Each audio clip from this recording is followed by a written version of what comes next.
by experts.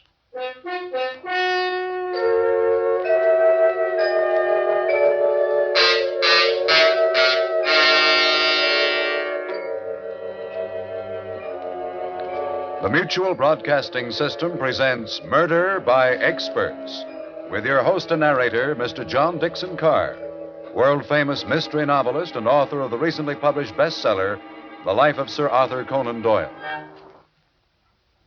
This is John Dixon Carr. Each week at this time, Murder by Experts brings you a story of crime and mystery which has been chosen for your approval by one of the world's leading detective writers. Those experts who are themselves masters of the art of murder and can hold tensity at its highest. This time, our guest expert is the noted mystery novelist, Kelly Roos. From the innumerable thrillers he has read and enjoyed, Mr. Roos has chosen a story by Robert Foster. To quote Mr. Roos, the story is a fascinating study of an ambitious and corrupt man venturing into the unknown and being caught in a whirlpool of violence and death. And now we present Carl Weber in Two Coffins to Fill.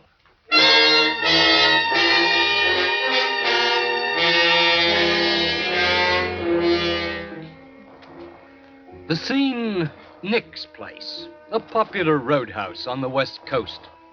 It's early evening, and the dimly lit cocktail lounge is empty, save for the bartender and a couple in a corner booth.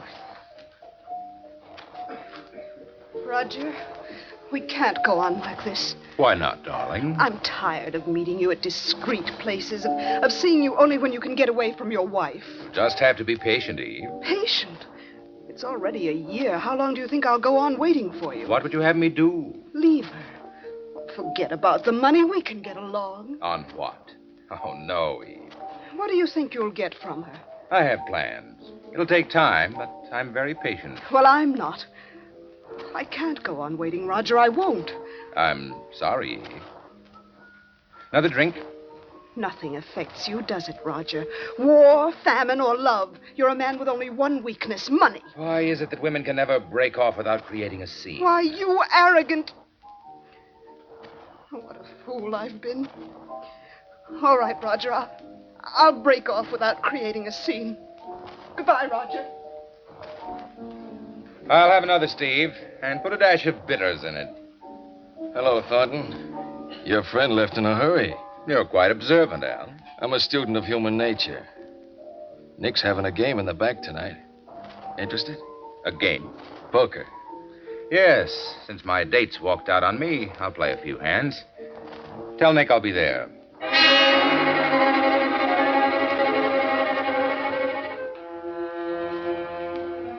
It's amazing how one small weakness can disrupt an otherwise orderly and well-thought-out plan.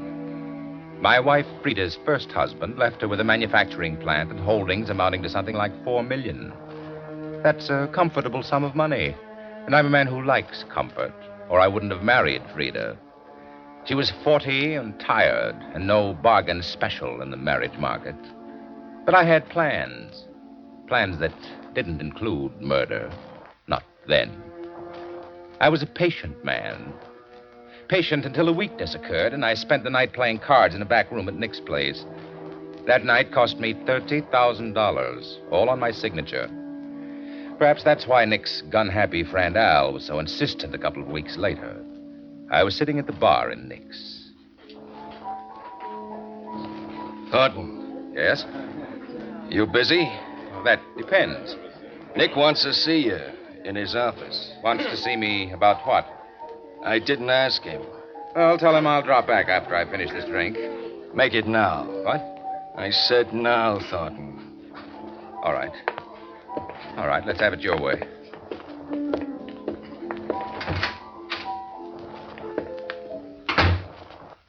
Hello, Roger. Good evening, Nick. Sit down. Before I sit down, let's have an understanding. I don't like the idea of your man here pushing me around with a gun. A gun.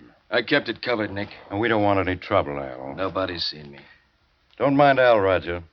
He takes his work seriously. Perhaps someone will take him seriously someday. Al's a good boy. For a price. Right, Al? That's right. I'm not interested in the merits of your bodyguard. Sit down, Roger. You're getting red in the face. Al, mix us a drink, will you? Sure, Nick. Coming up. Roger, what about that 30 grand you owe me? I'll pay you when I get it. That's a poor bet, Roger. I've been checking on you. What do you mean, checking on me? You're a punk. That wife of yours has got all the dough. You haven't got a dime. My personal affairs don't concern you, Nick. I'm a right guy. I've never given a right guy a bum break yet. About that, Al. That's right. I'm a gambler, Roger. When I lose, I pay off. When I win, I aim to collect. Now, before you start laying down the law, Nick, that happens to be an uncollectible debt. Yeah, I got a lawyer, too. When you say uncollectible, Roger, you want to figure all the angles. What angles? Al, what do you figure this guy's worth? About 30 grand. Which way? Either way. What are you talking about? What do you mean, either way? Tell him, Al. Sitting up or lying down. Now, see here, Nick. I can see, Roger. And I want you to see me tomorrow. With 30 grand. I said I'd pay you. Tomorrow. I don't know if I can get it that soon. I don't like punks like you, Roger. You're crummy. With all that dough you're tied up to, you're still crummy. I'll do the best I can. When I said tomorrow, Roger, I wasn't kidding. Was I, Al? You sure wasn't, Nick. I didn't like Nick calling me crummy. Whatever I wasn't Nick's kind of tramp. I was furious with myself for becoming so stupidly involved with him in that card game. And Frida had me tied down as if I were a child, making me account for every nickel. If I'd had her then, I could have killed her. I'd have to have a talk with Frida. When I got home, she was in the library. You're late, Roger. I stopped for a drink. Won't you have your cocktails here at home? You said you were going to the doctor's. I did go. Well, I thought you'd be late. Oh, not this late. Is this going to be another session, Frida? No, it's not going to be another session. Roger, we're growing apart, aren't we? Oh, for heaven's Now, sakes. please, Roger. You'd stop treating me like a child. Do you know what someone called me today? Do you, Frida? No. Crummy. He called me crummy because I'm tied to your apron Oh, strings. now, How do you Roger. think I felt? Vice president. I signed my name to half a dozen letters, and that makes me a vice president. Oh, I'm sick of it. I'm sorry. You're sorry. Did you marry me so you could push a button and have me come running? Now, don't be absurd, Roger. Why am I? Put yourself in my place. I have put myself in your place. Tonight, while I was waiting for you. What do you mean, Frida? Well, I thought it'd be nice if we could spend the weekend at the lodge. The mountain. Yes, Roger. Why? Oh, we could talk things over. Oh, why can't we talk it over now? A weekend vacation together would be nice. No, then you didn't have anything to talk over. It's only a ruse to get me up to the lodge. No, it wasn't a ruse. You've been wanting to handle the advertising for the plant. I wanted to surprise you. You mean you're turning the advertising over to me? Yes, I'll control the whole department, everything? everything. Why, that's wonderful, darling. Of course it's a surprise, a charming surprise. Does it make you happy, Roger? Yeah, of course it does. Now I have something to do, or something I can sink my teeth into. Then will you go up to the lodge for the weekend? Well, why don't you run up by yourself this time, Frida? You need the rest, you know, and I have something important to tend to. I wanted you to go. Of course you did, dear. But next time, Frida. Next time. I promise you.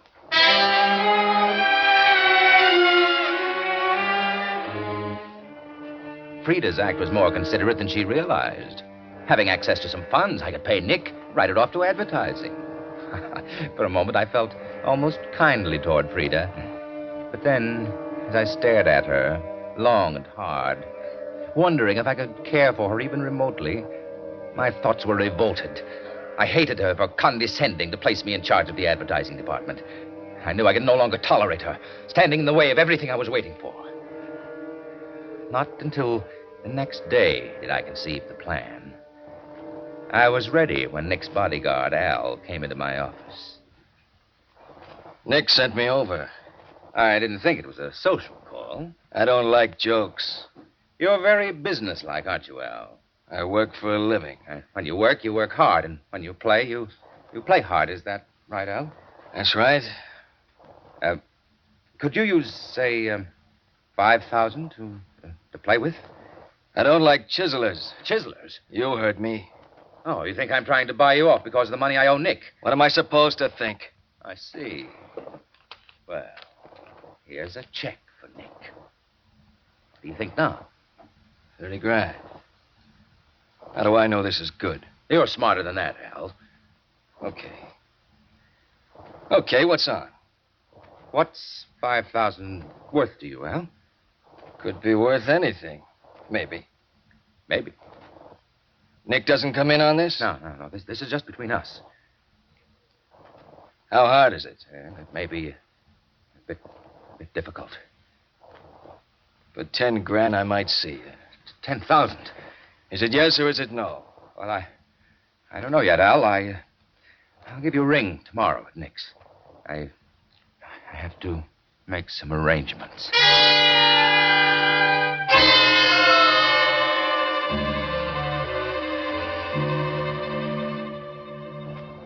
Frida? Yes, Roger? You still planning to go to the mountains for the weekend? No, not without you. Well, I've been thinking, you do need a rest, you know. Oh, I can rest just as well right here. Yes, I realize that, but, well, I thought I might come up to the lodge with you. Oh, Roger, do you really mean it? Of course, dear. Oh, I'm so glad you decided to go with me. Oh, there's just one thing, Frida. Yes? I won't be able to come up until later Saturday evening. Oh, I don't mind driving up late. But you don't understand, Frida. I expect you to drive up early. Why, Roger? Well, you can check over the repair work that needs to be done on the lodge. Repair work? Yes, I ran into an old friend of mine today, Frida, a carpenter, Al Graves. He's a bit down on his luck, and, the lodge could stand some work. Well, that's perfectly all right with me, Roger, but must I go up early? Well, we don't want him hanging around, do we? No, of course not. Good. Then I'll ride up with Al. Now, when we get there, we can discuss the repairs. He'll look things over, and then he'll drive on back in his own car. And you want me to go up early so I can make a list of the things to be done? Yes, Frida, that's it. Do you mind about the carpenter, I mean? Of course I don't mind, Roger. I'm just so happy that you want to go.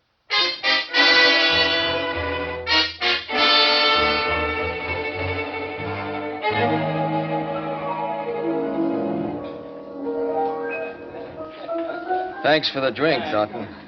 You haven't answered my question, Al. I'm thinking. Thinking what? Murder's quite a rap. You've had your proposition. If you want to forget it, I didn't say that. then you'll do it. When's the payoff? 1,000 now, 9,000 Saturday night. You want it done about 9 o'clock? Just so it happens before I get there. And I get a ride back with you. Yes. Maybe you try to pull something like the cops. I couldn't risk bringing the police in. You're smart enough to know that. Smarter than you think, Thornton. All right, now it has to look like a struggle and a robbery. Leave that to me. Is everything okay with the wife for me to ride her up there? It will be. Saturday morning.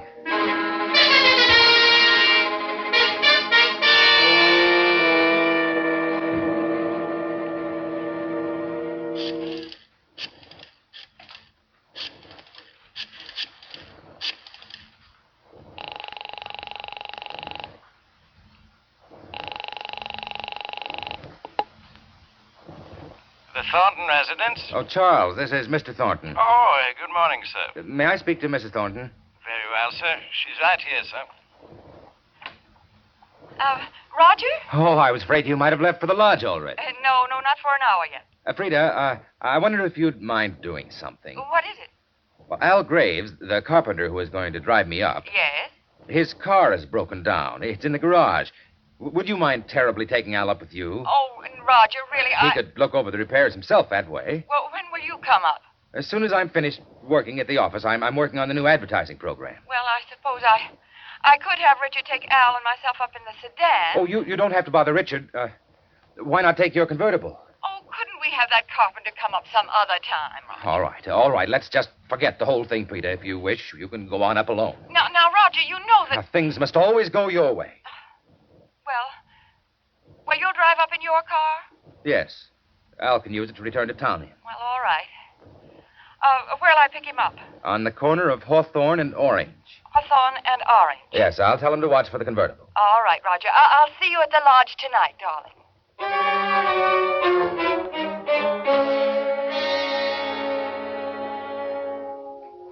Things for the past few days had moved so amazingly fast and remarkably well that I had little time to reflect upon my emotions. Frida's surprising agreement to my wishes I knew was merely a new tack in her attempt to draw me closer to her. And yet, as I drove through the lane to the lodge in the evening, I had an unaccountable fear. The wind whined through the trees, and the eerie sound disturbed me.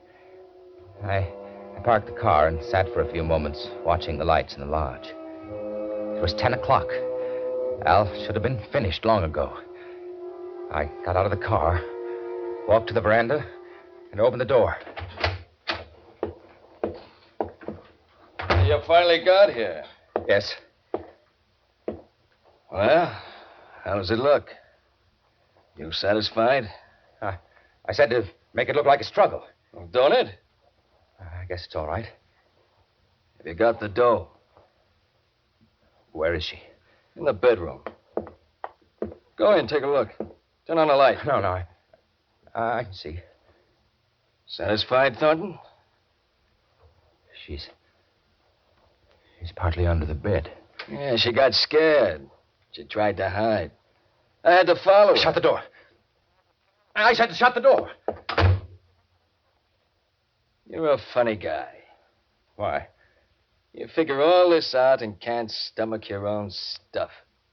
Let's sit down and have a drink, huh? Sure. You got the dough? Yes, sure. Oh, there should be some glasses here. On that shelf. Oh, yes, I see. I'll fix the drinks. When I get that drink, we're gonna blow. Where's her car? Garage. Want to see it? No. Here you are. You need it worse than I do, Thornton. Where'll you go from here, Al? A trip, maybe. Well, you have nothing to worry about from me. That I know, Thornton. How was it done? Gun? Did you leave it? I'll get rid of it. Well, here's to you, Al. Yeah. All right, Thornton. Now let's have the dough. Certainly. I've got it right here. You know, I've been thinking about you, Thornton. I think Nick's right. You're crummy. Oh, now, you shouldn't feel that way, Al. If I had to do it over... You won't. Say, I'm sick. What'd you put in that drink? Why, nothing, Al. You double-crossing. I'll kill you, Al. Will you, Al?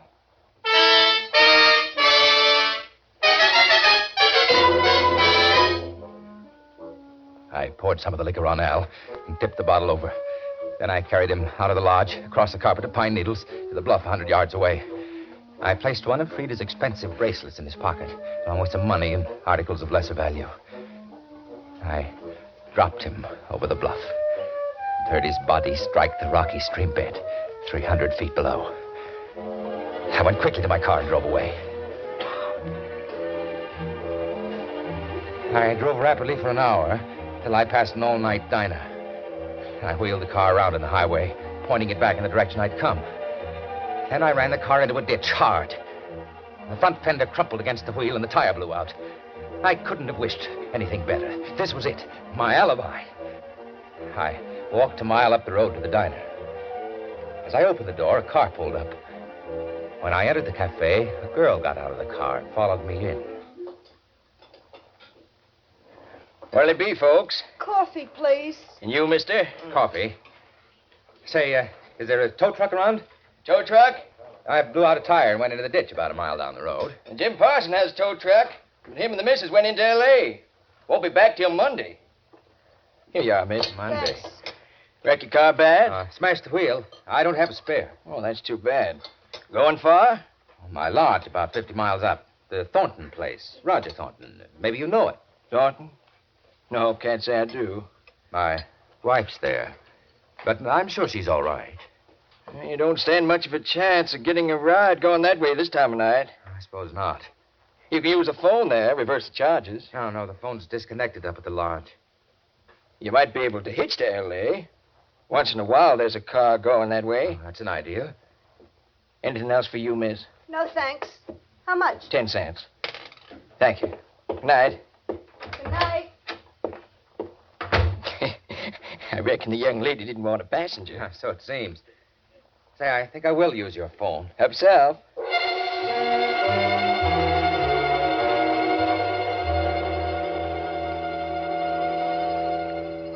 Have you got that straight, Charles? Yes, sir. I'm to call the auto club and have them pick up your car. It's quite a way to the lodge, so I'm going to try to get a ride back to town. Were you hurt, sir? Oh, I'm perfectly all right. It may be rather late before I get in, so leave a light in the library. Very well, sir. Good night, Charles. Is that all, sir? Why, yes. Yes, that's all. Very well, sir. Thank you for the use of the phone. No, that's okay, mister. Could you use a drink? I ain't never been known to turn one down. I got a bottle in my car. Oh, that's quite a walk. It's nice out, and I could use a drink myself. Suit yourself. You don't mind if I sit around after I get back? Maybe I can pick up a ride. Glad to have you. I'm open all night. Good. I'll be right back. Mister? What? Oh, yes? Did you say you wanted a ride to L.A.? Why, yes, if you're going that way. Hop in. Well, thank you very much.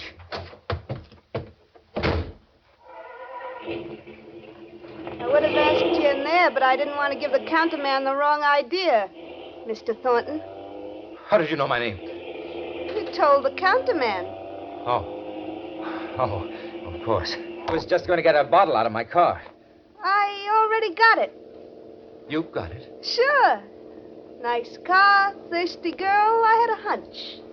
How long were you at the car? Long enough to find the bottle and see your name on the steering post. I thought you heard me tell the counterman. I did. So then I knew you was a gentleman. Have you drunk much of that bottle? Enough. Hey, you shouldn't be driving if you've been drinking too much. Scared? Oh, no, it's for your own good. I'm celebrating. You might have waited till you got in Los Angeles. Mr. Thornton, Yes? why'd you turn your car around and run it into that ditch? What? I know all about you, Mr. Thornton. Who are you? What's your name? Della. Ella what? Just Della. Look out! You nearly turned us over. Either stop this car and let me drive, or Or what, Mr. Thornton? stop this car. When we get to Nick's. Did you say Nick's? I'm Al's girlfriend. No. Didn't you think Al could have a girlfriend? Why did you pick me up? Because I'm not half as tight as you think I am. Well, then, what do you want? Al was a punk, a nice punk, but punks come cheap, Mr. Thornton. I want that $9,000. Do you think I'd carry that kind of money around? And did you think Al was stupid enough not to have somebody cover him at the lodge? You were there? You saw? Yes, I was there, and I saw. You're a very brave girl, Della. Threatening me. I don't scare easy. I know you're kind. Do you? This is a gun, Mr. Thornton. I'm not afraid to use it. You're a very stupid child. If you try anything, I'll wreck this car. Watch that curve. I'll take that gun. Oh, Now, stop that car or I'll kill you. no, you won't. I'll hold that wheel. Let go. Let go of me. Let go. We're stopping right here. All right.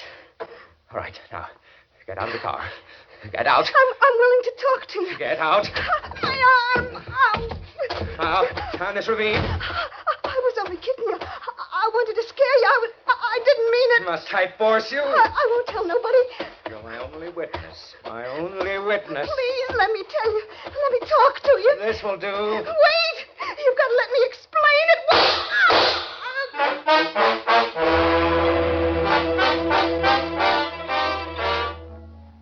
When the girl told me she'd seen me kill Al, I went out of my head. I didn't know what I was doing. I shouldn't have killed her. I was stupid, but I couldn't help it. I couldn't stop. I drove the girl's car into town and left it on a side street. I dropped the gun down a sewer and caught a bus home. It was almost daylight. I was tired and sick. But it was all over. It was all over. I unlocked the front door and quietly entered the house. My house. I was too keyed up for sleep. What I needed was a bracer. I went into the library. Good morning, Roger. Frida! Who did you expect? Frida, what are you doing here? I've been waiting since you telephoned Charles. I killed them. What? I killed them both. You killed him? Al and the girl, and you're here. You're right here. Stop it. Stop it, Roger. Roger, stop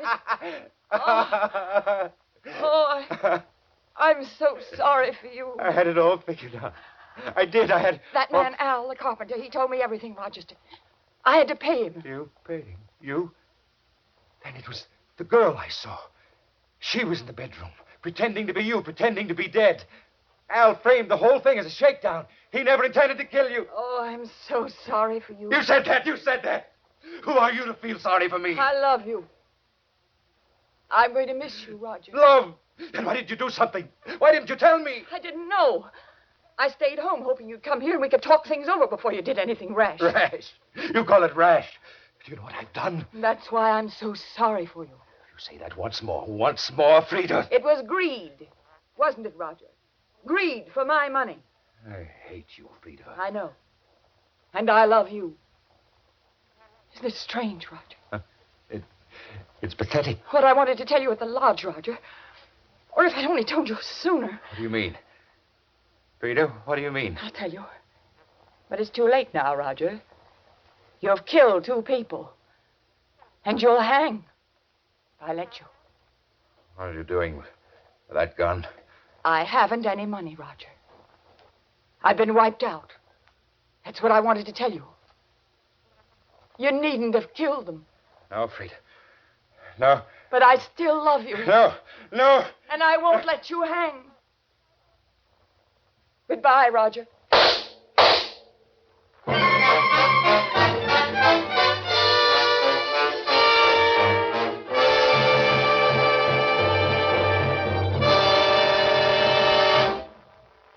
And so the curtain falls on 2 Coffins to Fill, which was chosen by guest expert Kelly Roos, whose latest mystery is Murder in Any Language.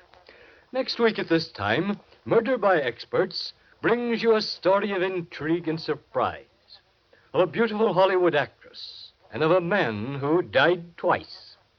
Selected for your approval by the famous mystery novelist, Miss Helen McCloy. Until then, this is your host, John Dixon Carr, hoping you'll be with us next week at this time.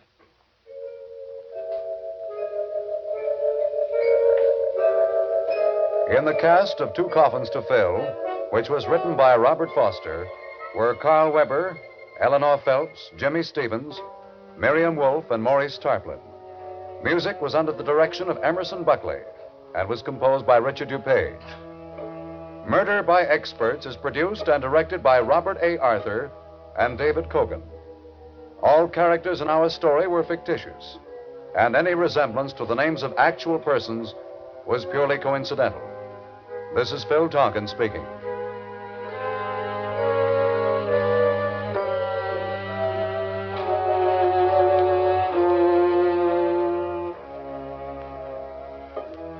This is the Mutual Broadcasting System.